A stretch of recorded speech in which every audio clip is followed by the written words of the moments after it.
আসসালামু আলাইকুম, স্বাগত জানাচ্ছি চ্যানেল আই সংবাদে। এখনকার সংবাদ আয়োজন নিয়ে আপনাদের সাথে আছি মেহরুন্নেসা তাহমিনা। বিস্তারিত সংবাদের শুরুতে জানিয়ে দিচ্ছি ফ্রেশ আটা, ময়দা, সুজি। সংবাদ শিরোনামগুলো। জুলাই অভ্যুত্থানে প্রাণঘাতী অস্ত্র ব্যবহারের নির্দেশ দিয়েছিলেন শেখ হাসিনা। ফাঁস হওয়া অডিও যাচাই করে বিবিসির প্রতিবেদন। গণহত্যায় জড়িত প্রমাণ হলে দল হিসেবেও আওয়ামী লীগের বিচার হওয়া উচিত মনে করে বিএনপি। জনগণের জন্যই নির্বাচন প্রয়োজন মন্তব্য। স্বাধীনতার স্বপ্ন জুলাই ঘোষণাপত্রের মাধ্যমে বাস্তবায়িত হবে বলছে এনসিপি। তরুণ নেতৃত্বের সঙ্গে থাকতে দেশবাসীর প্রতি আহ্বান। এবং মৌসুমী বায়ু ও বঙ্গোপসাগরের লঘুচাপের প্রভাবে দেশজুড়ে ভারী বৃষ্টিতে দুর্ভোগ। ফেনীতে বন্যা নিয়ন্ত্রণ বাঁধ ভেঙে বিস্তীর্ণ এলাকা প্লাবিত।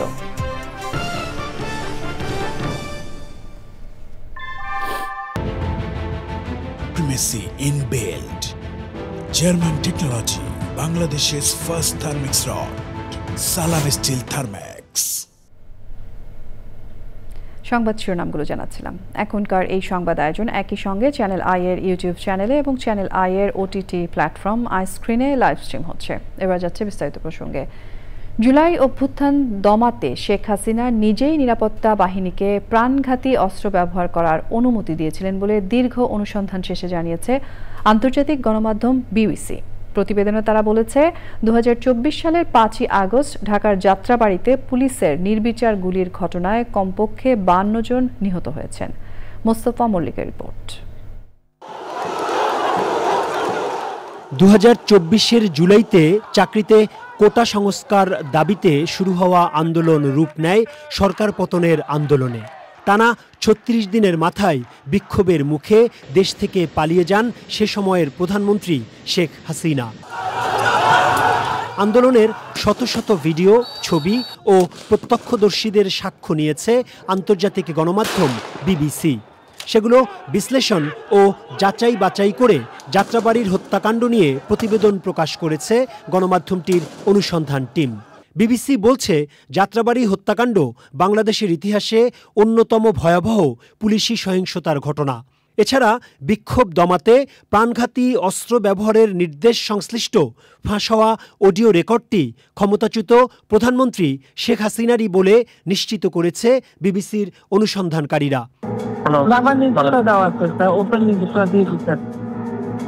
এখন লেখা নির্বাচন ব্যবহার করে প্রধান উপদেষ্টার প্রেস সচিব বলেছেন, বিবিসি প্রতিবেদনে যা বলেছে সেগুলো সরকারি তদন্তেও এসেছে। তবে আন্তর্জাতিক গণমাধ্যমে আসায় নৃশংসতা আর ভয়াবহতার চিত্র আরও বেশি ফুটে উঠেছে। বিবিসির মতো একটা ওয়ার্ল্ডের one of the respected news organisation, broadcaster, তারা দেখেছেন যে তাদের রিপোর্টে স্পষ্ট হয়েছে যে কে আসলে এই মার্ডারগুলো অথরাইজ করেছে। শফিকুল আলম বলেন, আন্তর্জাতিক অপরাধ আদালতে শেখ হাসিনার বিচার চলছে। এটা এমন একটা সময়ে আসলে বিবিসি প্রচার করেছে যখন এরই মধ্যে সাবেক প্রধানমন্ত্রীকে ৬ মাসের একটা সাজাও দেয়া হয়েছে এবং তার বিচার প্রক্রিয়া চলছে। আমরা আশা করছি যে ট্রাইব্যুনালে এই খুব ইন্টারন্যাশনাল স্ট্যান্ডার্ড মেনে এই ট্রায়ালটা হবে আর কি, ট্রায়াল হবে এবং আমরা খুব দ্রুত আমরা ন্যায় বিচার পাবো। প্রাণঘাতী অস্ত্র ব্যবহার নিয়ে কণ্ঠস্বর যে শেখ হাসিনারই, তা নিশ্চিত করেছে বাংলাদেশ পুলিশের অপরাধ তদন্ত বিভাগও। Mostafa Mallick, channel I, Dhaka. আগামী জাতীয় নির্বাচনের জন্য ডিসেম্বরের মধ্যে আইন শৃঙ্খলা সংক্রান্ত প্রস্তুতি শেষ করার নির্দেশ দিয়েছেন প্রধান উপদেষ্টা প্রফেসর মোহাম্মদ ইউনূস। নির্বাচনে আইন শৃঙ্খলা বিষয়ক বৈঠকে তিনি ফেব্রুয়ারি বা এপ্রিলে নির্বাচন আয়োজনের কথা জানিয়েছেন। বৈঠক শেষে তার প্রেস সচিব শফিকুল আলম জানান, প্রধান উপদেষ্টা দেশের সব নির্বাচনী কেন্দ্রে সিসিটিভি বসানোর নির্দেশনা দিয়েছেন। গত ৩ নির্বাচনে দায়িত্ব পালন করা কর্মকর্তাদের আবার নিয়োগ দেওয়ার ক্ষেত্রে যাচাই বাছাই করতে বলেছেন প্রধান উপদেষ্টা।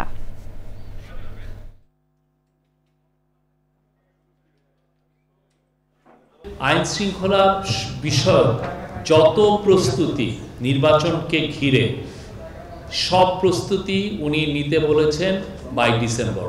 এই ডিসেম্বরের মধ্যে সমস্ত প্রস্তুতি শেষ করতে বলেছেন। গণহত্যায় জড়িত প্রমাণ হলে দল হিসেবে আওয়ামী লীগেরও বিচার হওয়া উচিত বলে মনে করছে বিএনপি। দলের মহাসচিব মির্জা ফখরুল ইসলাম আলমগীর বলেছেন, দলীয় প্রধান সহ জড়িত সবাইকেই বিচারের আওতায় আনা উচিত। তিনি আরও বলেছেন, যারা নির্বাচন চায় না তাদের মনে রাখতে হবে জনগণের জন্যই নির্বাচন প্রয়োজন। রাহুল রায়ের রিপোর্ট।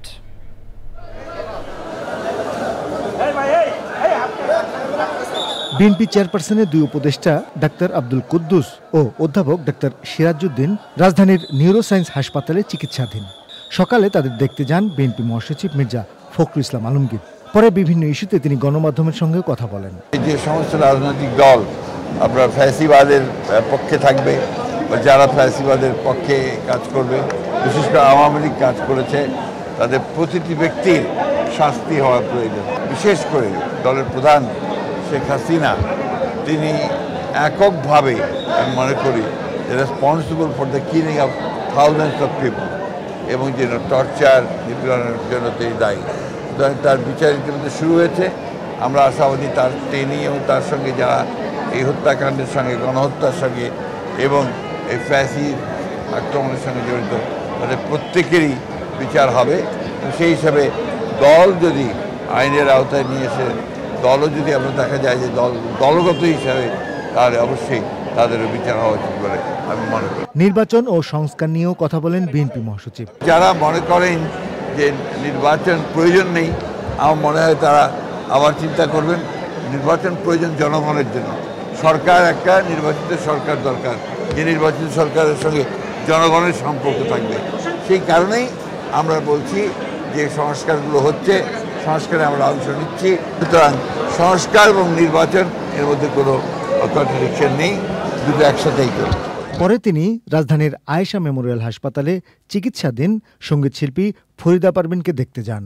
আহ্বান জানাবো যে প্রধান উপদেষ্টাকে যে তিনি ব্যক্তিগতভাবে উদ্যোগ নেবেন, তার এই চিকিৎসাকে যেন সর্বোচ্চ চিকিৎসা তার করা সম্ভব হয়। রাহুল রায়, চ্যানেল আই, ঢাকা। জাতীয় নাগরিক পার্টি এনসিপির আহ্বায়ক নাহিদ ইসলাম বলেছেন, বাংলাদেশের ভবিষ্যৎ রূপরেখা তৈরি হবে মুক্তিযুদ্ধের মূল মন্ত্র সাম্য, ন্যায় বিচার ও মানবিক মর্যাদার আলোকে। বলেছেন, জুলাই ঘোষণাপত্রের মাধ্যমে দেশের ভবিষ্যৎ বাস্তবায়িত হবে। পদযাত্রা কর্মসূচিতে মেহেরপুর ও চুয়াডাঙ্গায় পথসভায় নাহিদ ইসলাম বলেন, ভারতের আধিপত্যবাদের বিরুদ্ধে ও দেশের স্বাধীনতা সার্বভৌমত্ব রক্ষায় দায়িত্ব নিয়েছে তরুণ যুবকরা। তাই তরুণ নেতৃত্বের সঙ্গে থাকতে দেশবাসীর প্রতি আহ্বান জানান তিনি। আক্তার হোসেনের রিপোর্ট। জুলাই গণ অভ্যুত্থানের বর্ষপূর্তি উপলক্ষে জাতীয় নাগরিক পার্টির মাসব্যাপী পদযাত্রার নবম দিনের যাত্রা শুরু হয় মেহেরপুরের গাংনী থেকে। পরে মুজিবনগরে দলীয় কার্যালয় উদ্বোধন করেন নেতারা। দলের আহ্বায়ক নাহিদ ইসলাম বলেন, ৭২-এর সংবিধানে ভারতের প্রেসক্রিপশনে স্বাধীনতার ৩ মূলমন্ত্র থেকে সরে আসে বাংলাদেশ। জুলাই গণ অভ্যুত্থানের মধ্য দিয়ে সেই মুজিববাদী সংবিধানের পরিবর্তে মুক্তিযুদ্ধের আসল ঘোষণাপত্র অনুযায়ী ভবিষ্যৎ বাংলাদেশ পরিচালিত হবে। ২৪-এর গণ অভ্যুত্থান, সেটার কিন্তু লড়াই হইতেছে এই মুজিববাদী সংবিধানের বিরুদ্ধে। আমরা এই ৪ মূলনীতিকে, এই মুজিববাদী সংবিধানকে, ভিত্তিটাকে সরিয়ে দিয়ে মুজিবনগরের যে আসল ঘোষণাপত্র পাঠ করা হয়েছিল, সাম্য, মানবিক মর্যাদা এবং সামাজিক ন্যায় বিচার, তার ভিত্তিতে ২৪-এর গণ অভ্যুত্থানের ভিত্তিতে আমরা নতুন সংবিধান করতে চাচ্ছি। চুয়াডাঙ্গার শহীদ হাসান চত্বরে পথসভায় নাহিদ ইসলাম বলেন, জুলাই গণ অভ্যুত্থানের মধ্য দিয়ে দেশকে নতুন করে গড়ে তোলার সম্ভাবনা তৈরি হয়েছে। মানবিক মর্যাদা, সার্বভৌমত্ব, স্বাধীনতা বারবার ক্ষুণ্ণ হয়েছে ভারতীয় আধিপত্যবাদ দ্বারা। সীমান্তে আমার মানুষকে খুন করা হয়েছে, আমাকে আমার পানির চুক্তি, পানির ন্যায্য হিস্সা দেওয়া হয়নি। শেখ হাসিনার সরকার ১৬ বছর ধরে টিকেছিল, গুম, খুন, মানুষকে হত্যা করেছে এই ভারত সরকারের প্রত্যক্ষ এবং পরোক্ষ সমর্থনে। চুয়াডাঙ্গার আলমডাঙ্গা এবং ঝিনাইদহেও পথসভা করে এনসিপি। Akhtar Hossain, channel I. দেশে মৌসুমি বায়ু সক্রিয় ও বঙ্গোপসাগরের লঘুচাপের প্রভাবে প্রায় সারা দেশে ভারী বৃষ্টিপাত হচ্ছে। আবহাওয়া অফিস জানিয়েছে বুধবার সকাল ৬টা পর্যন্ত ২৪ ঘন্টায় ফেনীতে সর্বোচ্চ ৩৯৯ মিলিমিটার বৃষ্টিপাত রেকর্ড করা হয়েছে। বৃহস্পতিবার সকাল পর্যন্ত ঢাকা, খুলনা, বরিশাল ও চট্টগ্রামে ভারী বৃষ্টির পূর্বাভাস দিয়েছে আবহাওয়া অধিদপ্তর। চট্টগ্রামে পাহাড়ি এলাকায় ভূমিধসের সতর্কতা রয়েছে। জান্নাতুল বাকিয়া কেকা রিপোর্ট। মঙ্গলবার থেকে সারা দেশেই ভারী থেকে অতি ভারী বৃষ্টিপাত হচ্ছে। আবহাওয়া অফিস বলছে জুলাই মাসে মৌসুমী বায়ু সক্রিয় হওয়া এবং লঘুচাপের প্রভাবে চলতি মাসে প্রায় সারা দেশেই চলছে বৃষ্টির প্রকোপ। জুলাই মাসে প্রচুর বৃষ্টিপাত দেখতে পাচ্ছি। তো বিগত ২৪ ঘন্টায় আমরা যদি দেখি যে ফেনীতে ৩৯৯ মিলিমিটার বৃষ্টিপাত রেকর্ড করা হয়েছে সর্বোচ্চ, এবং ঢাকায় ৭৭ মিলিমিটার। বঙ্গোপসাগরে লঘুচাপের প্রভাবে বৃহস্পতিবার সকাল পর্যন্ত দক্ষিণাঞ্চলে ভারী থেকে অতি ভারী বৃষ্টির কারণে নিম্নাঞ্চল প্লাবিত ও ভূমিধসের সতর্কতা দিয়েছে আবহাওয়া অফিস। ঢাকা, খুলনা, বরিশাল এবং চট্টগ্রাম বিভাগের কোথাও কোথাও ভারী থেকে অতি ভারী বর্ষণের সম্ভাবনা আছে। আর হচ্ছে যে যেহেতু আপনার মৌসুমী বায়ু সক্রিয় আছে, বায়ুচাপের তারতম্যের কারণে সাগরের রোলিং আছে, রোলিং থাকার কারণে আমরা সমুদ্র বন্দর সমূহকে ৩ নম্বর স্থানীয় সতর্কতা সংকেত দেখিয়ে যেতে বলেছি। ফেনীতে মঙ্গলবার দিনভর অতি ভারী বৃষ্টির ধারা, বুধবার সকালের পর থেকে কিছুটা কমে ভারী থেকে মাঝারি মাত্রার বৃষ্টি অব্যাহত। আবহাওয়ার পূর্বাভাস অনুযায়ী চলতি মাসে ইতোমধ্যে বঙ্গোপসাগরে ২টি লঘুচাপ তৈরি হয়েছে। জান্নাতুল বাকিয়া কেকা, চ্যানেল আই, ঢাকা। টানা দুদিনের বৃষ্টিতে রাজধানীতে জনদুর্ভোগ চরমে। সড়কে যানজট, জলাবদ্ধতা আর দুর্যোগপূর্ণ আবহাওয়ার মধ্যে বাইরে বের হতে হচ্ছে নগরবাসীকে। রাজধানীর বিভিন্ন এলাকা ঘুরে জনদুর্ভোগের কথা জানাচ্ছেন মিথিলা নাজনীন। টানা ৩ দিনের সরকারি ছুটি শেষে কাজে যোগ দিতে না দিতেই নগরবাসীকে দুর্ভোগে পড়তে হয় বৃষ্টি নিয়ে। মঙ্গলবার শুরু হওয়া বৃষ্টিতে রাজধানীর অনেক এলাকায় জলাবদ্ধতা দেখা দেয়। বেশি দুর্ভোগে পড়েন দৈনন্দিন কাজে যাদের বাইরে বের হতে হচ্ছে তারা। অসুখ হইলে কি করা যাবে, কাজ করে দেব। বৃষ্টির দিনে কষ্ট বেশি হয়, বৃষ্টিতে ঘর থেকে বেরো কষ্ট, বাইরে বাজার করা কষ্ট। বাজার করা দরকার, না করলে তো চলে না। শিক্ষার্থীদেরকেও বৃষ্টি উপেক্ষা করেই যেতে হয় স্কুল কলেজে। এমন পরিস্থিতিতে উদ্বিগ্ন এইচএসসি পরীক্ষার্থীরা। পরীক্ষার জন্য আমি আসছি, আসার টাইমে অনেক বৃষ্টি ছিল, এখন অনেক বৃষ্টি, মানে আসা যাওয়া একটু কষ্ট হয়ে যাইতেছে। মেয়ের স্কুলের পরীক্ষা, এখন পরীক্ষা তো একটা গুরুত্বপূর্ণ বিষয়। এখন যতই কষ্ট হোক বা সমস্যা হোক, এর মধ্যে থেকে আমাদেরকে পরীক্ষাতে বাচ্চাকে নিয়ে আসতে হবে। সাধারণ জনগণ, চাকরিজীবী আর আছে, এদেরকে অফিস আদালতে সময় মতোই এই দুর্ভোগ পোকাই যাইতে হচ্ছে। এটা আমাদের জন্য খুবই বড় একটা সমস্যা, যারা আমরা সঠিক সময় অফিসে যেতে পারি না, আমরা সঠিক সময় ভার্সিটিতে যেতে পারি না। মৌসুমের বৃষ্টিপাতে জলাবদ্ধতা যেন না হয় সেজন্য পানি নিষ্কাশনে যথাযথ ব্যবস্থা নিতে দাবি জানিয়েছেন নগরবাসী। Mithila Nazneen, channel I, Dhaka. ফেনীতে বন্যা নিয়ন্ত্রণ বাঁধ ভেঙে বিস্তীর্ণ এলাকা প্লাবিত হয়েছে। কয়েকদিনের টানা বর্ষণ ও ভারতের উজান থেকে নেমে আসা পাহাড়ি ঢলে ফেনীতে বাঁধের 15টি স্থান ভেঙে যায়। আকস্মিক বন্যায় চরম দুর্ভোগে পড়েছেন বাসিন্দারা। জরুরি ভিত্তিতে বাঁধ মেরামত সহ টেকসই বাঁধ নির্মাণের দাবি ভুক্তভোগীদের। আফরোজা হাসির ডেস্ক রিপোর্ট। টানা বর্ষণ এবং উজান থেকে নেমে আসা পাহাড়ি ঢলের তীব্র চাপে ফেনীতে ভেঙে যায় মহুরী, কহুয়া ও সিলোনিয়া নদীর বন্যা নিয়ন্ত্রণ বাঁধের 15টি স্থান। এতে প্লাবিত হয় ফুলগাজী, পরশুরামের বিস্তীর্ণ এলাকা। তলিয়ে গেছে ঘরবাড়ি, ব্যবসা প্রতিষ্ঠান, বীজতলা, ফসলি জমি, মাছের ঘের সহ বিভিন্ন স্থাপনা। ভেসে গেছে পুকুরের মাছ। আকস্মিক বন্যায় মানবেতর দিন কাটাচ্ছেন স্থানীয়রা। মরি নদীর 10টা বাগনা ভাঙছে, ওই দিক থেকে শালদর দিয়ে পানি আইতেছে, পানি চাপ দিতেছে ও প্রচুর পরিমাণ পানি পাচ্ছে। খাইবানটা হয় না, নরমাল করে বাঁধবে, এই বাঁধ টিকে না। অবস্থা তেমনটা আমাদের ভালো নাই, কারণ কালকে রাত থেকে আমরা কষ্ট করতেছি, পানি খানা দানা সব দিক দিয়ে কষ্ট হয়ে। বছর ঘুরে বর্ষা এলেই ফেনীতে নদীর বাঁধ ভেঙে দেখা দেয় বন্যা। এতে নিঃস্ব হয় নদী তীরের মানুষ।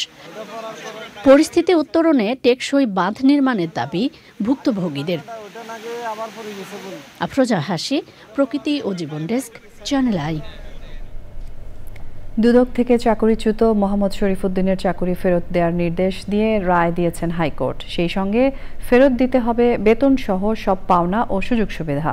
শরীফকে চাকরি থেকে অপসারণের ঘটনা দুঃখজনক বলে পর্যবেক্ষণ দিয়েছেন আদালত।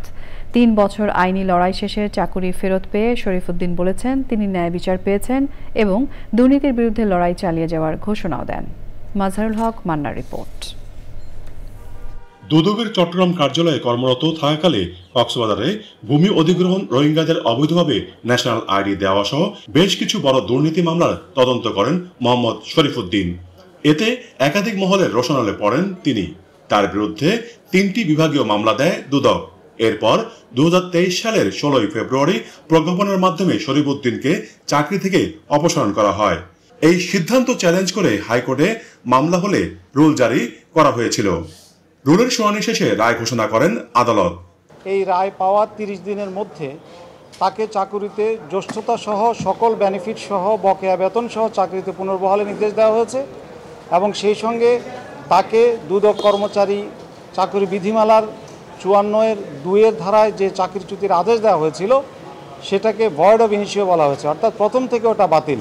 যাকে দুদক প্রোটেকশন দেওয়া দরকার ছিল, যেহেতু সে শক্তিশালী লোকের বিরুদ্ধে তদন্ত করেছে, যাকে রাষ্ট্র স্বীকৃতি দেওয়া দরকার ছিল এবং যার চাকরিতে অতীতে কোনো খারাপ রেকর্ড ছিল না, তাকে সেই স্বীকৃতি সম্মানটুকু না দিয়ে তাকে চাকরিচ্যুত করা হয়েছে, যা অত্যন্ত দুঃখজনক, যেটা রায়ের মধ্যে অবজারভেশনে এসছে। রায় ঘোষণার সময় হাইকোর্টের সংশ্লিষ্ট বেঞ্চে উপস্থিত ছিলেন শরীফুদ্দিন। পরে প্রতিক্রিয়া জানান তিনি। আলহামদুলিল্লাহ, আমি অবশ্যই ন্যায় বিচার পেয়েছি। সব দুঃখ কষ্ট মুছে গেছে। আমি যাতে সামনের দিনগুলো দুর্নীতির বিরুদ্ধে কমিশনের আদেশে আদিষ্ট হয়ে আমি একজন কমিশনের সৎ কর্মচারী হিসেবে চলতে পারি। শরীফুদ্দিন যাদের বিরুদ্ধে রিপোর্ট দিয়েছেন তাদের বিপক্ষে এখন পর্যন্ত কোনো পদক্ষেপ নেওয়া হয়নি বলে হাইকোর্টকে জানান দুদকের আইনজীবী। মাজহারুল হক মান্না, চ্যানেল আই, ঢাকা। সংবাদের এই পর্যায়ে আমরা নিচ্ছি একটা বিরতি।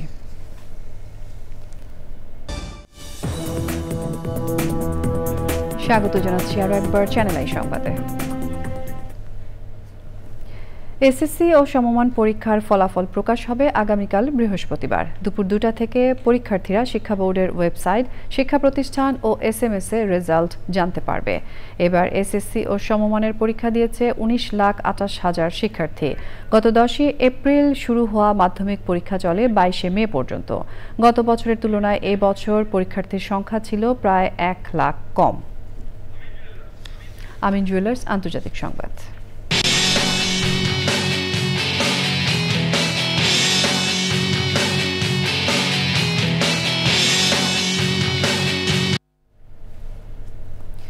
ভারতের গুজরাটে 40 বছরের পুরনো একটি সেতু ভেঙে গাড়ি নদীতে পড়ে অন্তত 10 জন নিহত হয়েছে।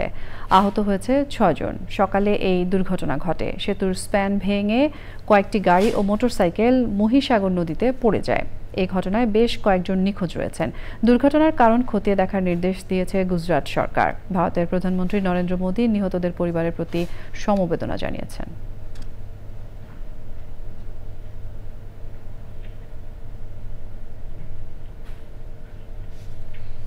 এবারে রয়েছে কৃষি সংবাদ।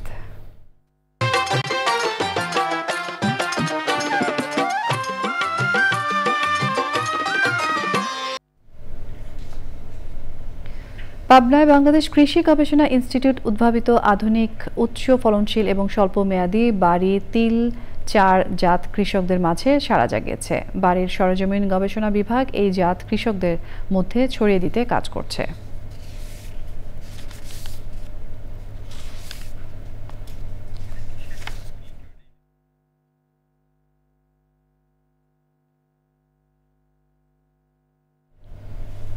প্রকৃতি সংবাদ।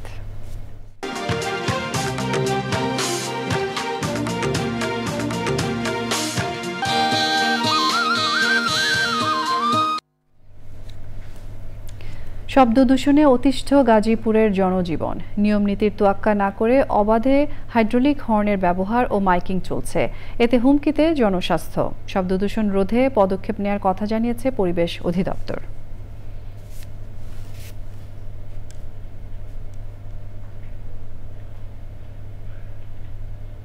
এবারে রয়েছে এক্সিম ব্যাংক বাণিজ্য সংবাদ।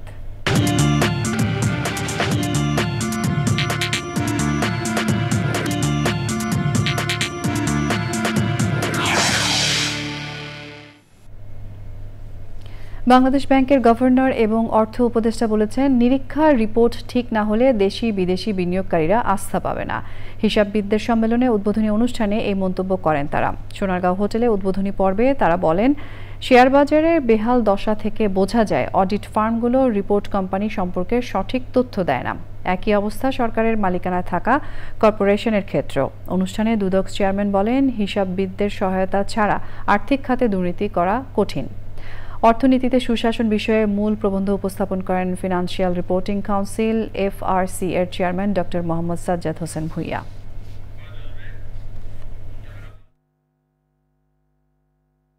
We all know that without improvement in the quality of that reporting, audits and accounting and so on, we will never be able to attract the confidence of our investors. The state of the stock market is a reflection of that. যারা chartered accountants বা অডিটার্স আছেন, আমার অনুরোধ, আপনারা একটু চোখ কান খোলা রেখে খালি অঙ্ক 2 2 4 দেখে ফেলাম স্যাটিসফাই। আর রিস্ক বেজ অডিটিং এ তো বোধহয় আরও একটু দেখতে, খালি ভাউচার বা যোগ বিয়োগ দেখলে হয় না, তাই না? আরও কোন কোন জায়গায় রিস্ক আছে, কোন কোন ইস্যুতে, সেগুলো একটু দেখতে। সংবাদের এই পর্যায়ে আমরা নিচ্ছি আরও একটা বিরতি।